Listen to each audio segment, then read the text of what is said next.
te agradecemos por nos dares essa oportunidade de estudar um pouco sobre aquilo que a tua palavra diz sobre ti mesmo.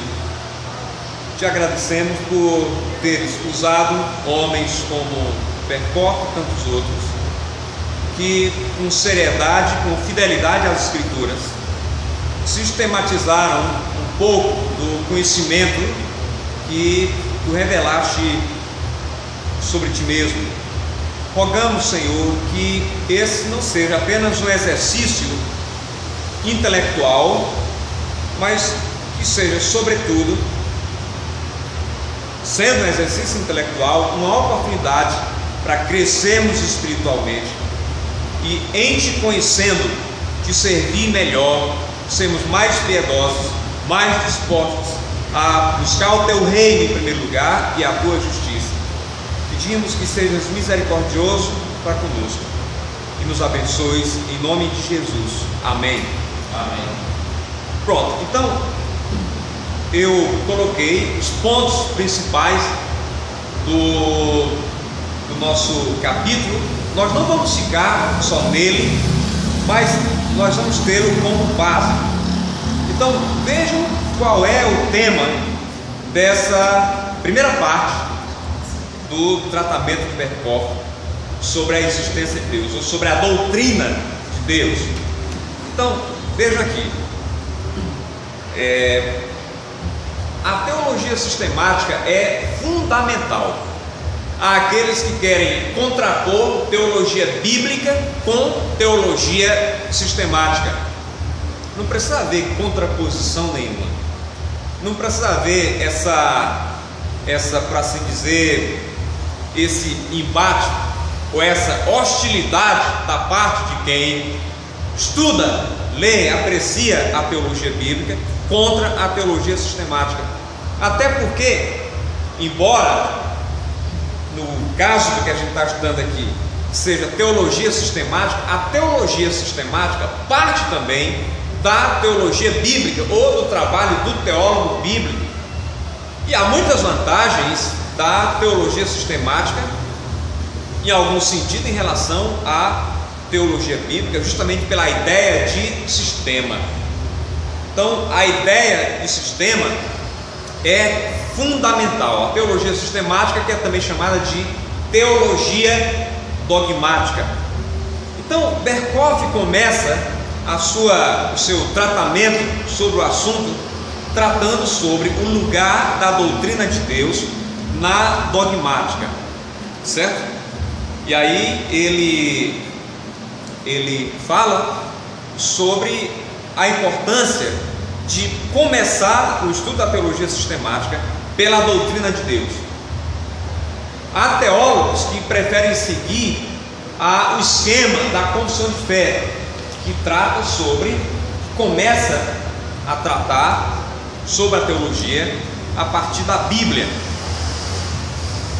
Há outros que preferem seguir esse método que nosso Berkoff e outros seguem, e eles têm cada um as suas razões.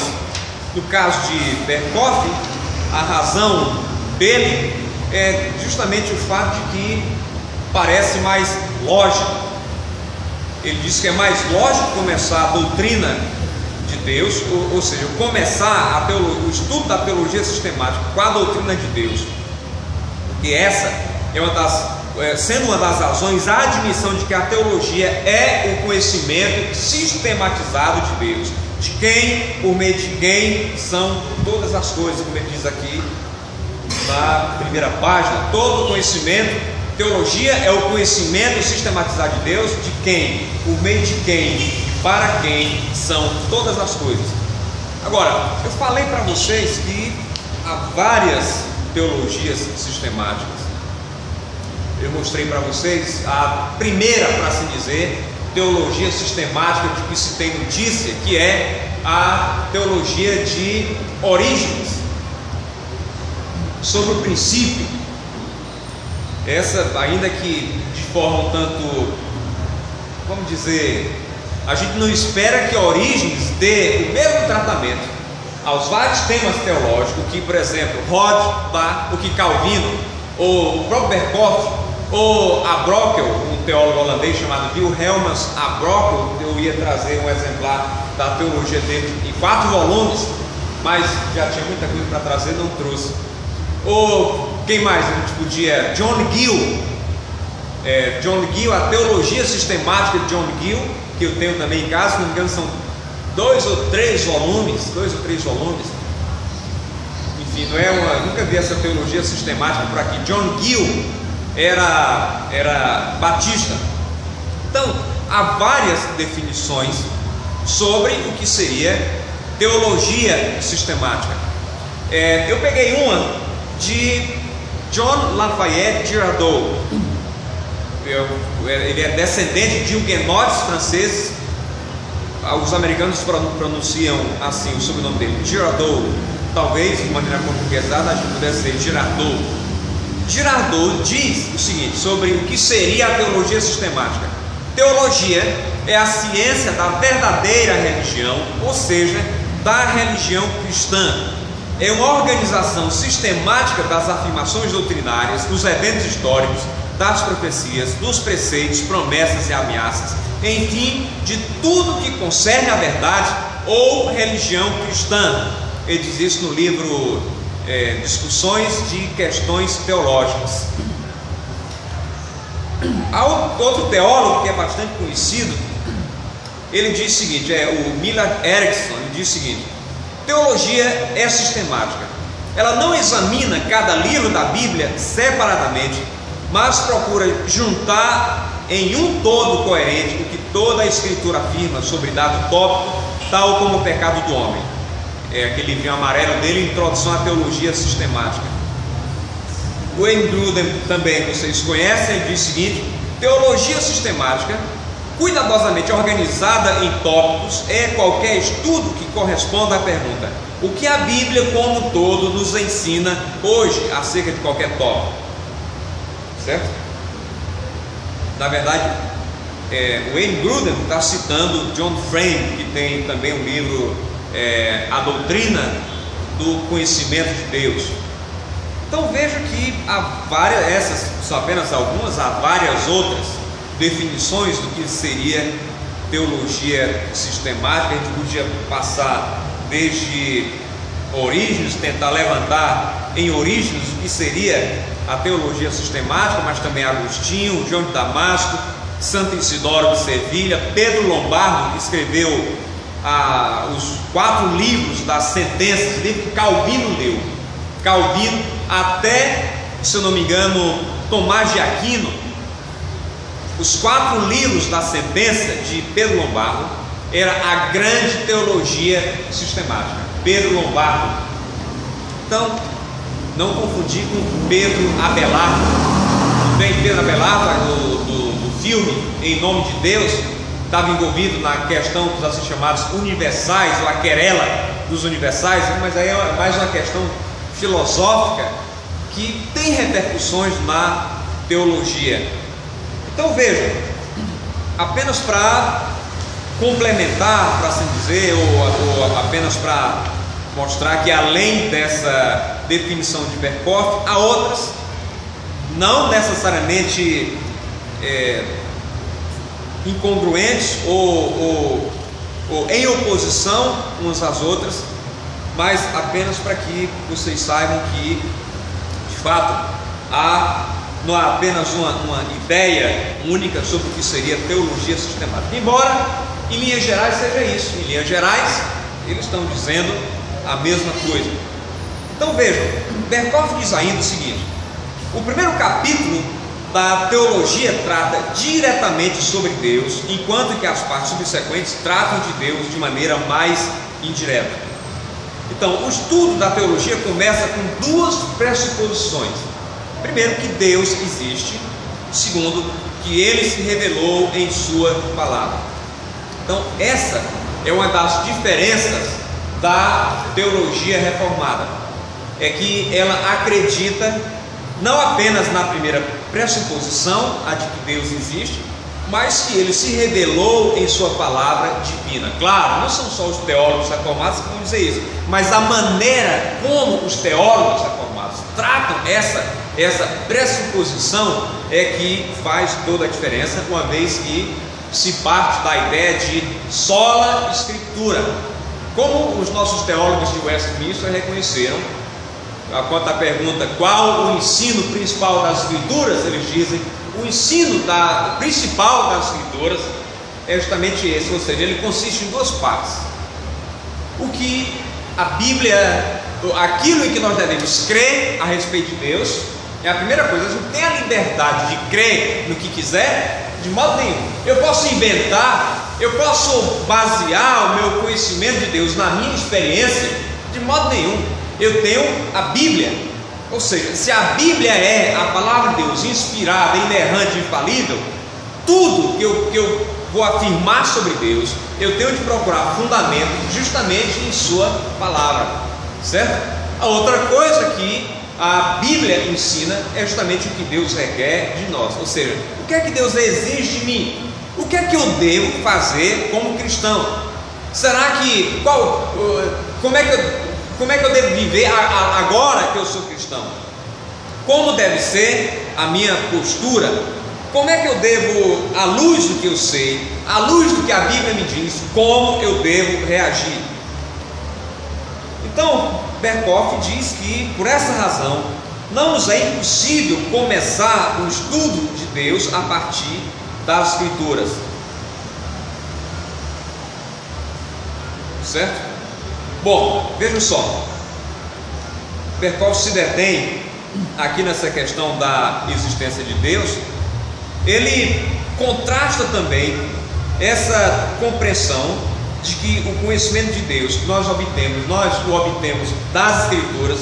Ele estabelece um contraste justamente com um teólogo que ele cita aqui, chamado Schleiermacher, que é importante também na filosofia, é um dos primeiros grandes liberais, e ele está justamente naquele movimento começado por um filósofo alemão chamado Hegel, que era justamente o idealismo. No caso de Schleiermacher, ele e outro chamado Ritschl, eles foram classificados como sendo parte do idealismo religioso. A gente não precisa entrar nessa discussão agora, mas apenas para estabelecer esse contraste, porque para Schleiermacher, e ele de certa forma inaugurou essa, talvez Kant já tenha, Immanuel Kant, filósofo alemão também, em alguma medida tivesse inaugurado isso, mas Kant não era, embora ele tenha uma teologia, se possa falar sobre uma teologia de Kant, é mais propriamente Schleiermacher que trata sobre temas teológicos. Então, para ele, a consciência religiosa do homem substituiu a palavra de Deus como a fonte da teologia. Esse é um dos grandes problemas. Daqui a pouquinho a gente vai tratar sobre algumas visões erradas de Deus, e uma delas é o panteísmo. Schleiermacher, assim como mais para frente Rudolf Bultmann, vão contribuir para essa compreensão panteísta que hoje a gente vê de várias formas na igreja cristã. Bom, então, em seguida, Berkhof entra no segundo ponto, que é a prova da existência de Deus, ou a prova bíblica da existência de Deus, certo?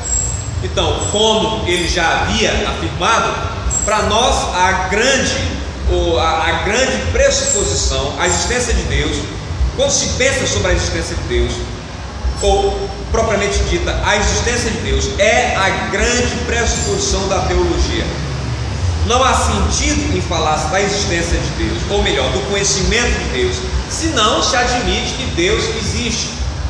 O pior é que há lugares, inclusive um que eu citei no nosso primeiro encontro, mas não somente aquele, vários outros, vários outros, em outros países, em que você ouve falar sobre teólogo ateu. que o cara vai estudar teologia como se ele estivesse estudando outro ramo qualquer do conhecimento, como se ele estivesse estudando filosofia, ou enfim, ou qualquer outro, ou lógica, ou enfim, ou antropologia, enfim, sociologia da religião e assim por diante. Ele não crê na existência de Deus. Eu não sei para que serve esse tipo de conhecimento, apenas para, enfim, isso se resume, isso consiste em apenas elucubrações humanas. Como aqui é uma forma de diletantismo, não tem nada de experimental, não há temor nenhum para com Deus. Vamos estudar teologia aqui, vamos ver quem sabe mais, vamos ver quem argumenta melhor, vamos ver que, enfim, me parece uma coisa um tanto estéril, um tanto sem sentido até, esse tipo de empreendimento que alguns por aí afora fazem. Agora, então, vejam aqui, essa pressuposição a de que Deus existe é bastante definida. Berkhoff diz: há um Deus pessoal, autoconsciente, autoexistente, que é a origem de todas as coisas, que transcende a criação inteira, mas ao mesmo tempo é imanente em cada parte da criação. Então essa colocação dele, a de que Deus transcende a criação inteira, mas ao mesmo tempo é imanente em cada parte da criação. Isso é importante porque esses dois atributos, imanência e transcendência, eles são distorcidos, são deturpados por muita gente hoje. Daqui a pouquinho a gente trata sobre isso. Então, Abraham Kuyper é citado por Berkhoff, o qual diz o seguinte: Abraham Kuyper, citado por Berkhoff: a tentativa de provar a existência de Deus ou é inútil ou é um fracasso. É inútil se o pesquisador acredita que Deus recompensa aqueles que o procuram. É um fracasso se se trata de uma tentativa de forçar, mediante argumentação, ao reconhecimento no sentido lógico, uma pessoa que não tem essa pistis, ou seja, essa fé. A palavra grega pistis é justamente fé. Então o cara não tem fé, vamos tentar convencê-lo sobre a existência de Deus. É um empreendimento que não vai ser bem sucedido. Agora, veja só, isso é fundamental porque há provas, por assim dizer, racionais da existência de Deus, provas racionais, certo? São legítimas, podem ser usadas, tá bom? Agora, veja, quando Abraham Kuyper diz que, na verdade, como é que eu digo? O cristão aceita a verdade da existência de Deus pela fé. Berkhoff ecoa essa verdade, essa pressuposição de Berkhoff. Na verdade, crer na existência de Deus ou aceitar a existência de Deus é uma coisa muito fácil. Saber que Deus existe é uma coisa fácil e, ao mesmo tempo, para quem não quer, é muito difícil. Tente convencer alguém. Agora, Paulo diz na carta aos Romanos, capítulo 1, que estão aí as provas, as evidências da existência de Deus. Vai evangelizar alguém e diga, alguém que diz não crer em Deus, mas não há evidências, mas enfim, não há provas. Eu quero prova de que Deus existe, mais provas do que existem. Você não as quer aceitar, mas elas existem. Há um teólogo, há um filósofo americano de tradição holandesa chamado Alvin Plantinga, que fala sobre, ele tem um conceito chamado, ele fala sobre um conceito chamado crença propriamente básica, ou seja, há coisas que a gente faz sem precisar de provas.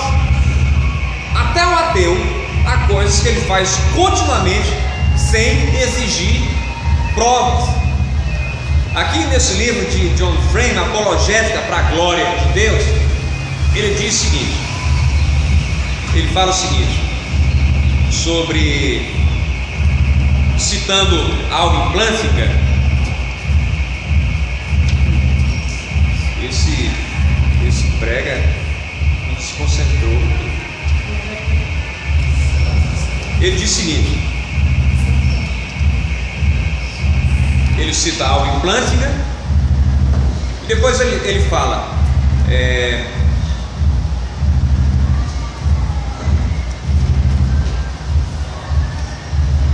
ele fala o seguinte, citando Van Til, depois de ter falado sobre Plantinga: esse princípio não era somente um fato, mas um argumento a favor da existência de Deus. Sem Deus não há sentido, ou seja, não há verdade e racionalidade, portanto Deus existe. Para Van Til, essa era a única prova legítima em favor da existência de Deus. Ele diz que toda legítima prova ateísta reduz a prova da possibilidade de predicação, ou seja, de dar predicado. Então, isso aqui eu estou antecipando, é o método transcendental ou a prova transcendental para a existência de Deus. Então, vejam só, há inúmeros, se você quiser, se você simplesmente ler a Bíblia, você vai perceber que não há nenhum esforço para apresentar provas da existência de Deus.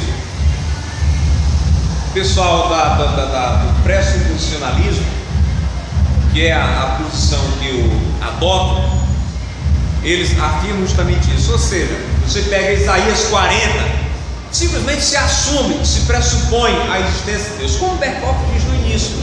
Uma das pressuposições da teologia é a existência de Deus. Mas aqui o Brega me atrapalhou quanto a citação que eu ia fazer. Eu tirei o papel, desmarcou, deu uma interferência aqui, para vocês verem como isso é terrível, como isso denigre a pessoa e afeta o raciocínio. Quem ouve muito essas coisas, se ouvir reiteradamente, esse cara pode chegar a um ponto em que para ele não tem mais solução, não tem mais saída. E essa também é uma das provas mais contundentes da depravação total. Isso que vocês estão, cujos ruídos chegam aqui. Pronto, vamos voltar à nossa questão sobre a prova, ou as provas bíblicas da existência de Deus. Eu estava dizendo que é fácil você provar a existência de Deus, ao mesmo tempo é difícil. Por quê?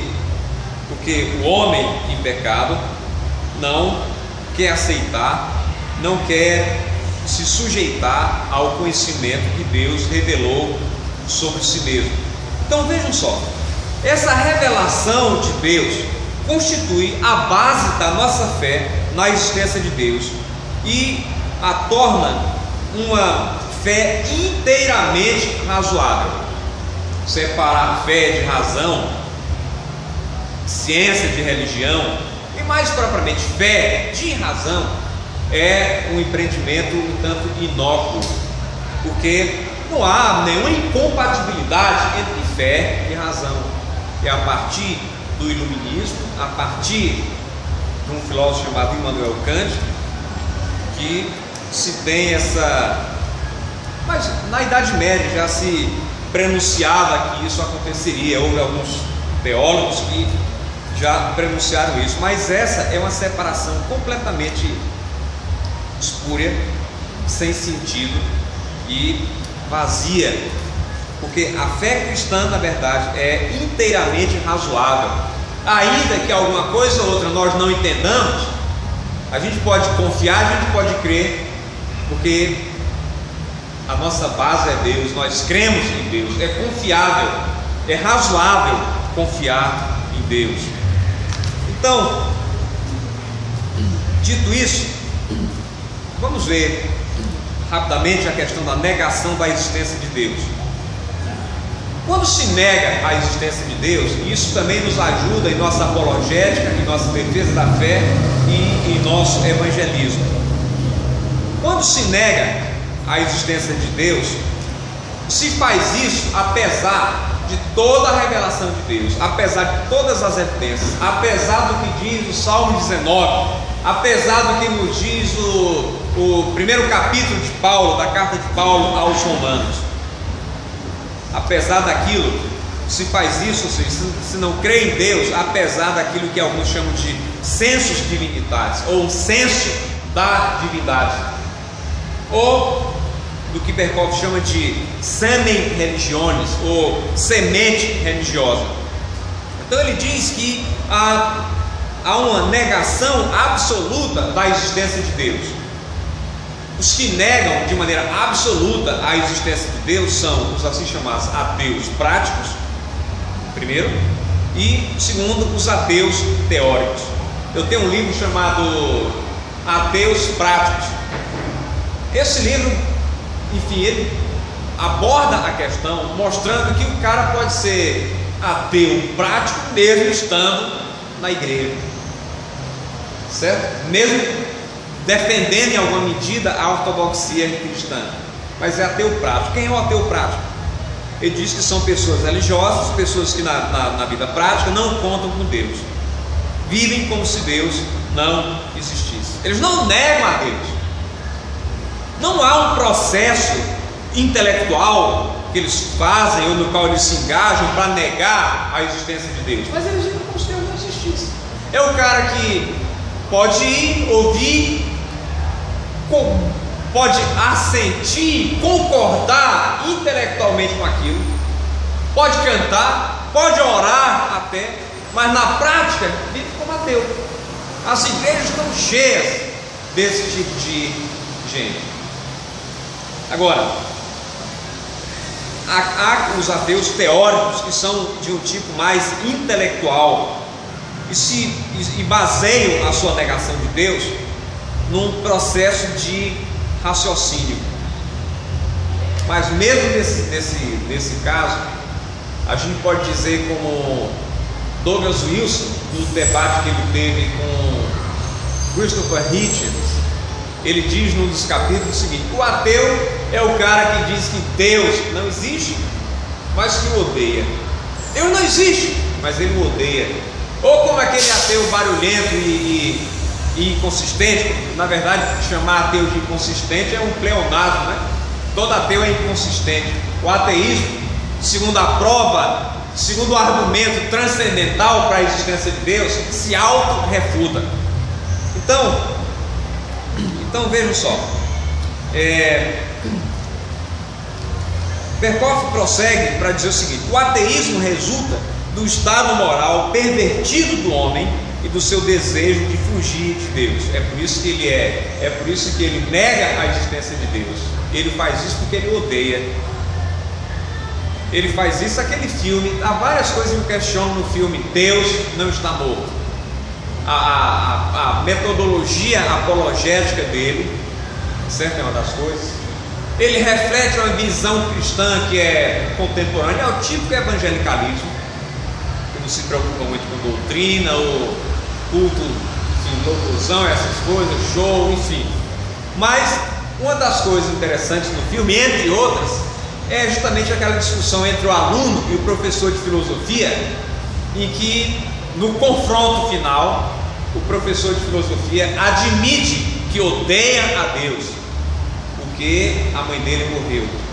Ele queria que a mãe dele não tivesse morrido, estava doente, muito mal e tal, e ele talvez tivesse orado, mas ela morre. Então, por causa disso, ele disse que odeia a Deus. Então, enfim, ele se entregou, ele se denunciou. Mas de fato é justamente isso. Por uma razão ou por outra, o cara na verdade odeia a Deus. Então Berkhof é muito feliz com essa colocação. O ateísmo resulta do estado moral pervertido do homem e do seu desejo de fugir de Deus. Certo? Então vejam só, há também os falsos conceitos atuais de Deus, atuais para Berkhof, que envolvem a negação do verdadeiro Deus, atuais para ele, atuais para a gente também, embora haja outros falsos conceitos em nossos dias que negam a existência de Deus. E aí volta aquela questão que eu falei agora há pouco, a questão da imanência e da transcendência. A imanência e a transcendência de Deus são dois atributos. A imanência a gente vê, por exemplo, em afirmações como aquela de Atos capítulo 17, que diz que em Deus nós nos movemos e existimos. Deus é imanente. Deus criou esse mundo. Deus não se ausentou dele. Deus preserva esse mundo. Agora a gente está atacado dos dois lados. Certo?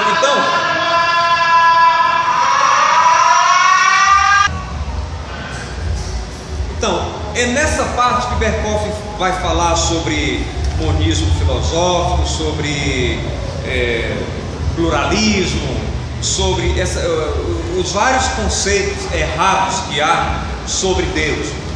Então ele diz que ele fala sobre o panteísmo, que é uma distorção da imanência de Deus, certo?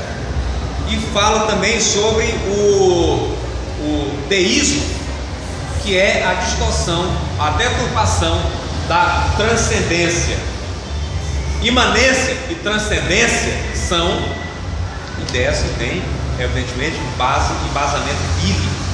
Agora, as distorções, panteísmo, que é a distorção da imanência, o panteísmo identifica Deus com o mundo, certo? É a filosofia do pessoal do Oculto Estelita, do Greenpeace e de outros que amam a Terra, o planeta, porque não há distinção, ou seja, o mundo é Deus, a Terra, a árvore, está em grande parte na teologia.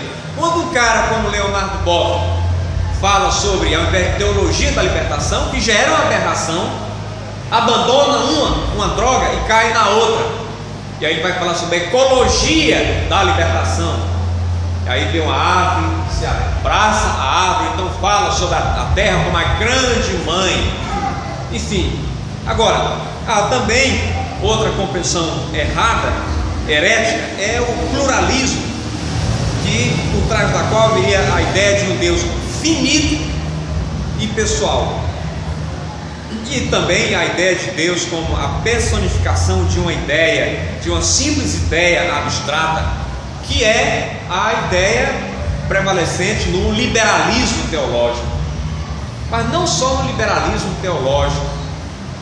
Eu não acho que seja apenas o liberalismo propriamente nas igrejas históricas que seja liberal. Há muito de liberalismo no pentecostalismo também, ou seja, a atitude do pentecostalismo em relação à Bíblia. Não é inspirado, não é inerrante, a experiência, essa questão toda, essa ênfase toda na experiência cheira um pouquinho a panteísmo, sem negar, evidentemente, aquilo que os puritanos falavam, que Joel Bick fala hoje também, é um dos que mais enfatizam isso, que é a questão do cristianismo experimental, ou a fé experimental, certo? Se você ler o que ele escreveu sobre espiritualidade, você vai ver justamente isso, ou seja, essa ênfase no fato de que nós devemos provar a Deus. Deus não é uma simples ideia, um conceito, uma abstração. Deus é um ser pessoal, e com o qual que se relaciona com pessoas, que chama homens e mulheres e os salva para se relacionarem consigo. Então, apenas para vocês saberem, há inúmeras falsas ideias sobre Deus. Se pegar livros como Paganismo Pagão ou como Ameaça Pagã de Peter Jones, você vai ver isso. Esse é um livro que eu recomendo. Enfim, e a gente precisa estar pronto. A teologia sistemática, em grande medida, nos ajuda nisso também, certo? A teologia sistemática providencia ou fornece material para apologética ou para defesa da fé cristã. Agora, por fim, Berkhof trata sobre inúmeras provas da existência de Deus, as assim chamadas provas racionais da existência de Deus. Ele fala sobre o argumento ontológico, que é um argumento de que se tem notícia inicialmente com Santo Anselmo, mas que recebeu várias outras formas. Por exemplo, o próprio Descartes, filósofo francês, o pai da filosofia moderna, o subjetivismo moderno, tinha uma forma de argumento ontológico. Além dele, também, mais modernamente, Alvin Plantinga também fala sobre o argumento ontológico, sobre a existência de Deus. E o argumento ontológico, Berkhof trata sobre ele aqui também, argumenta que o homem tem a ideia de um ser absolutamente perfeito. Aí ele diz: essa existência é atributo de perfeição, certo? E que, portanto, um ser totalmente perfeito tem que existir. É praticamente um silogismo, aquela forma de argumentação inventada por Aristóteles. Apenas para ficar claro, o homem tem a ideia de um ser absolutamente perfeito. Nós temos essa ideia, certo? E aí ele diz o seguinte: perfeição, ou seja, existência, é um atributo de perfeição. Só pode ser perfeito o que existe. Portanto, um ser absolutamente perfeito tem que existir, tá? Então, esse argumento não se baseia na observação do mundo. Esse argumento apenas enfatiza a razão, certo? Não enfatiza, não se baseia na observação do mundo como outros argumentos. O cosmológico, por exemplo, o argumento baseado no cosmos, ou o argumento baseado na finalidade, que é o argumento teleológico. Telos é a palavra grega para fim, para finalidade. Então, esse se baseia só na razão, é uma operação da razão, é o argumento ontológico. Estou passando rápido sobre ele. Sobre o argumento cosmológico, se diz o seguinte: cada coisa existente no mundo tem que ter uma causa adequada. Sendo assim, o universo também tem que ter uma causa adequada, isto é, uma causa infinitamente grande.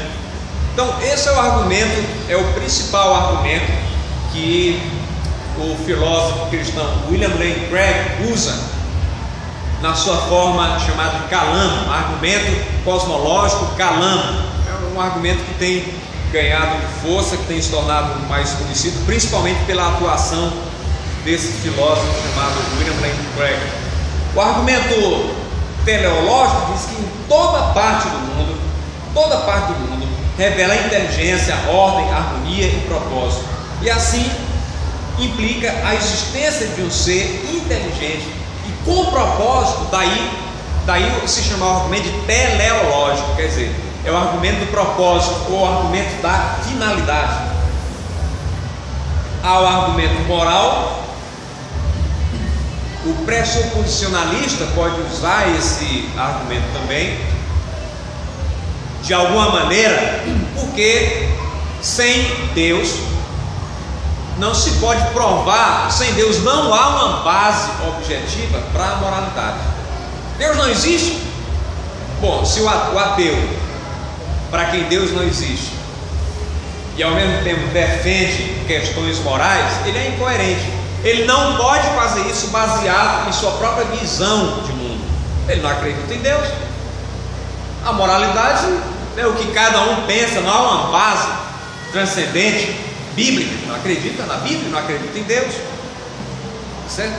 E há também um argumento que talvez seja o menos conhecido, que Berkhof menciona aqui, é o argumento histórico ou etnológico, certo?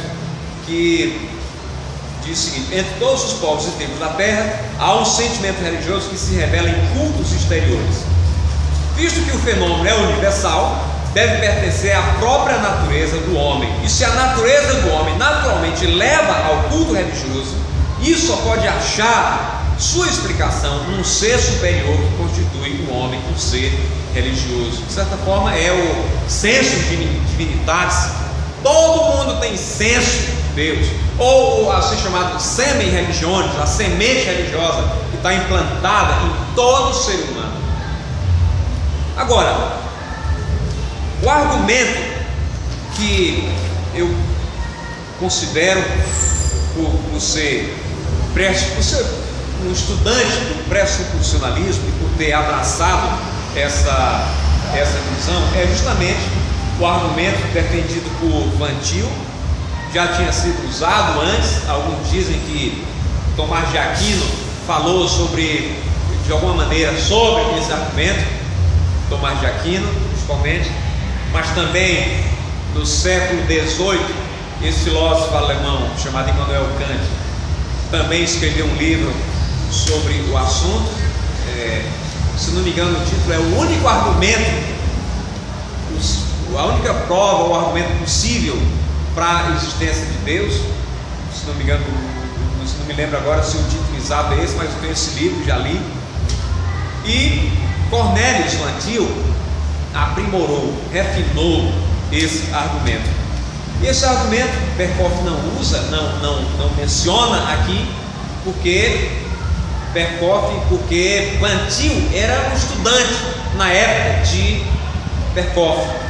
Van Til vai desenvolver a sua filosofia mais propriamente a partir da segunda metade do século XX, e Berkhoff está escrevendo isso na década de 30, final da década de 20, se não me engano, década de 30. Então ele não conhecia o argumento transcendental para a existência de Deus, como Van Til mais para frente o apresentou. Então esse argumento simplesmente diz que sem Deus é impossível provar qualquer coisa. É um argumento que apela para a impossibilidade do contrário. Então, por exemplo, um ateu defendendo a sua argumentação, apresentando a sua argumentação sobre Deus, a questão não é propriamente o que ele diz, mas é a seguinte: baseado nessa cosmovisão, baseado nessa visão de mundo, ele pode dizer o que ele está dizendo? Ele não pode. Daí, do ponto de vista do pressuposicionalismo, o ateísmo se auto-refutar. Porque no momento mesmo em que o ateu quer ser racional, ele está pressupondo a existência de Deus. Sem a existência de Deus, eu não posso provar absolutamente nada, certo? Então o argumento transcendental preconiza justamente isso. Ele tenta provar a existência de Deus, argumentando que a lógica, ou que a moralidade ou a ciência, em última análise, pressupõe que Deus existe, e que o caráter transcendente de Deus é justamente a fonte da lógica e da moral. Há um argumento no debate de Greg Bunsen com o ateu Gordon Stein. O ateu pergunta a Greg Bunsen se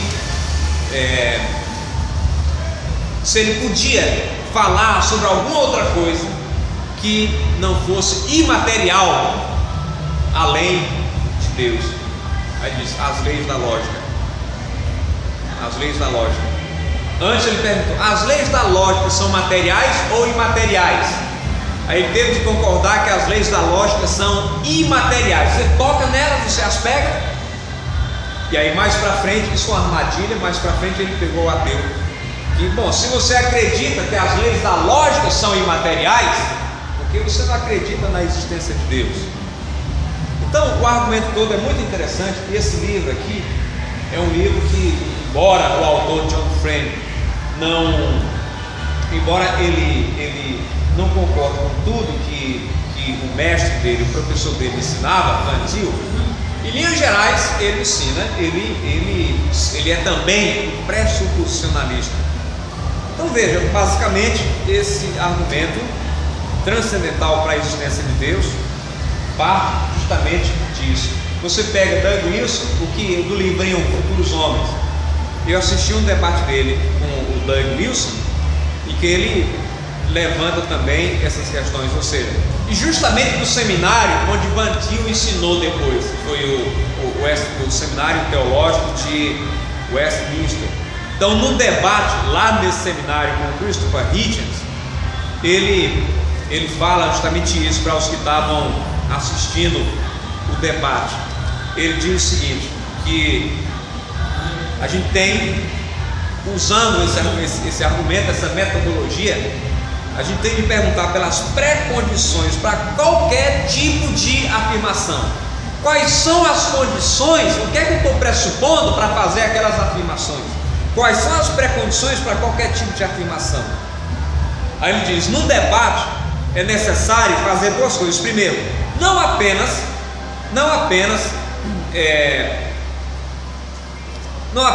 saber ou atentar para o que a pessoa está dizendo, certo? Isso é fundamental, tá? Isso, em alguma maneira, não tem aquelas falácias. Uma delas é ad hominem, expressão latina que significa contra o homem. Normalmente, nos estudos de lógica, só se fala de maneira negativa sobre esse argumento, sobre esse tipo de argumentação. Agora,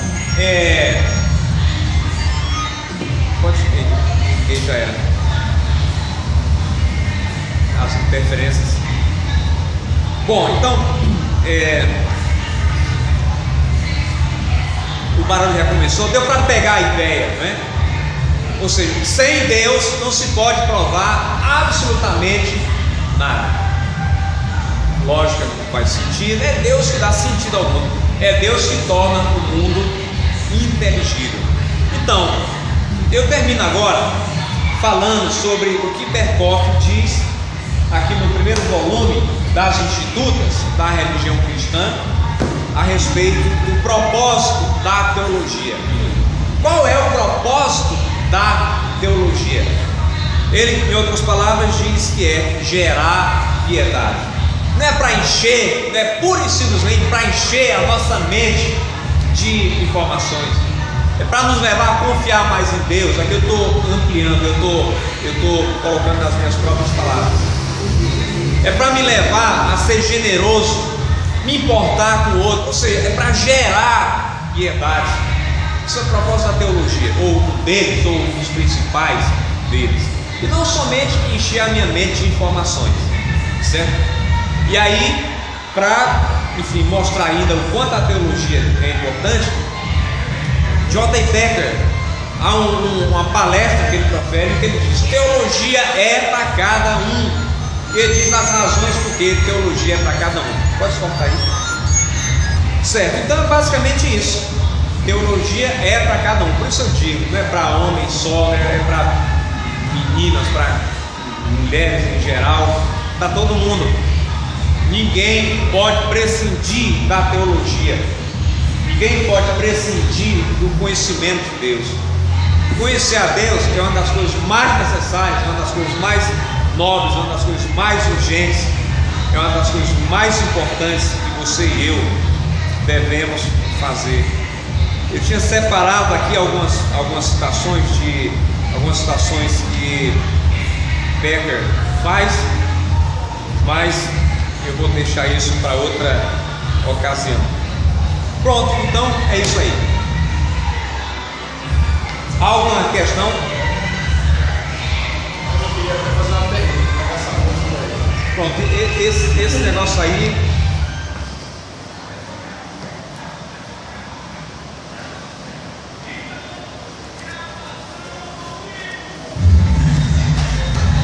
Existe como provar a existência de Deus fora das Escrituras Sagradas?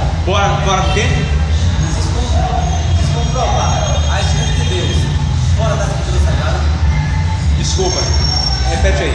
Bora. Existe como provar a existência de Deus fora das Escrituras Sagradas? Veja, Deus não se revelou só nas Escrituras Sagradas. há uma revelação geral de Deus. Se o cara pode ser despertado para a existência de Deus simplesmente, como alguns cientistas fazem, quando começam a estudar o mundo cósmico. Mas não precisa nem ser um cientista. Se alguém olha para as estrelas, tem quantas estrelas aí? Bilhões? Ou quando ele pensa sobre, vai para o médico, quando ele estuda anatomia, fisiologia, sei lá o que, e ele milhões, sei lá quantas células, e a complexidade do corpo humano, a consciência, de onde veio a consciência? Será que por um processo natural, ou será que pelo Big Bang, ou pelo evolucionismo, surge o homem, ele surge com consciência, surge com linguagem, certo? Então, só por isso, a pessoa já pode ser despertada para o fato de que há alguma coisa além. Não é só matéria em movimento, energia. Há um ser inteligente. Eu posso, talvez, não saber articular, ou agora, as escrituras pressupõem a existência de Deus, mas é o que Berkoff diz, citando Abraham Kuyper. O cara só acredita na existência de Deus pela fé. Ele pode até eu concordo, mas enfim, é só um assentimento intelectual. Então, e mais, você, usando argumentos racionais, você não consegue provar cabalmente a existência de Deus, certo? Pronto, está aqui todas as provas, pronto, agora não tenho mais nenhuma dúvida, entende? Então, enfim, agora, esse senso de Deus está implantado no nosso ser. Deus se mostra também na nossa consciência, tá? Então, eu imagino que a loucura de muitas pessoas se dá justamente pelo fato de não reconhecer a Deus. Pessoal, Deus deve ser central em nossa vida. Na verdade, a nossa vida não vale nem a pena ser vivida sem Deus. Não há sentido nenhum em viver sem Deus. Por isso que a vida do ateu, seja teórico, prático, esses daí são ateus práticos, não faz sentido nenhum. Por que é que o cara que busca satisfação numa coisa dessas? Porque qualquer elemento de racionalidade com que ele tivesse nascido já foi abolido. Isso comeu, destruiu, aniquilou, eliminou, certo? É aquilo que Paulo fala no primeiro capítulo aos Romanos. O cara suprime a verdade. Ele sabe que há um Deus Criador a quem ele deve adorar, mas ele suprime, ele obscurece, ele ofusca, ele rejeita esse senso completamente, entende? Então, o cristão lê a Bíblia e não tem dúvida nenhuma de que Deus existe. O cristão nascido de novo, ele olha para o mundo e ele vê a confirmação, a consciência dele também, tá? Porque ele sabe as obras da lei de Deus, por assim dizer, foram escritas em nosso, não é o que Paulo fala? Então, a gente peca, a gente sabe que pecou, a gente sabe que ofendeu a Deus, entende? Agora, provas racionais, elas são úteis. As provas, essas, o argumento transcendental sobre o qual eu falei rapidamente aqui, eles são bons também, eles devem ser usados. Por quê? Porque eles mostram para as pessoas, as mais desavisadas principalmente, que a fé cristã, a fé cristã é racional. A fé não é irracional, certo? Para você ser, olha, basta você ter os argumentos. Você pode conversar com quem quer que seja. No livrinho, acho que é Teologia Sistemática, de um cara chamado Vincent Cheung, ele fala que uma criança treinada na escola dominical, numa igreja séria, bíblica, uma criança, 12, 10 anos, ela consegue desfazer os argumentos de quaisquer ateus, filósofos, universitários. A questão é justamente essa: basta ter os argumentos, tá? O cristianismo é a única religião filosoficamente defensável. Eu ouvi isso de Greg Panson nesse debate, tá? Então, o cristão não tem, em termos das ideias, da racionalidade, não tem absolutamente nada de que se envergonhar. Certo? Queria também pensar, John Stott, no livrinho, John Stott queria também pensar, né? Certo? Ajudou? Ótimo. Mais alguma? Pronto, então a gente fica por aqui. E aí o outro daqui a 15 dias. A gente entra nesse capítulo. Veja, quem quiser já ler, o próximo trata sobre a cognoscibilidade de Deus. A ideia é a seguinte: Deus é incompreensível, certo? Mas Deus é cognoscível, ou seja, Deus pode ser conhecido. E Oséias 6,3 diz: conheçamos e prossigamos em conhecer ao Senhor. E Jesus fala em João 7,17 sobre o conhecimento de Deus, que é a vida eterna. Enfim, aí leiam. Quem não tiver, eu posso tirar cópia desse capítulo sobre a cognoscibilidade de Deus para ler e aí a gente poder discutir, tá bom? Pronto, então é isso, pessoal. 2 de maio. 2 de maio.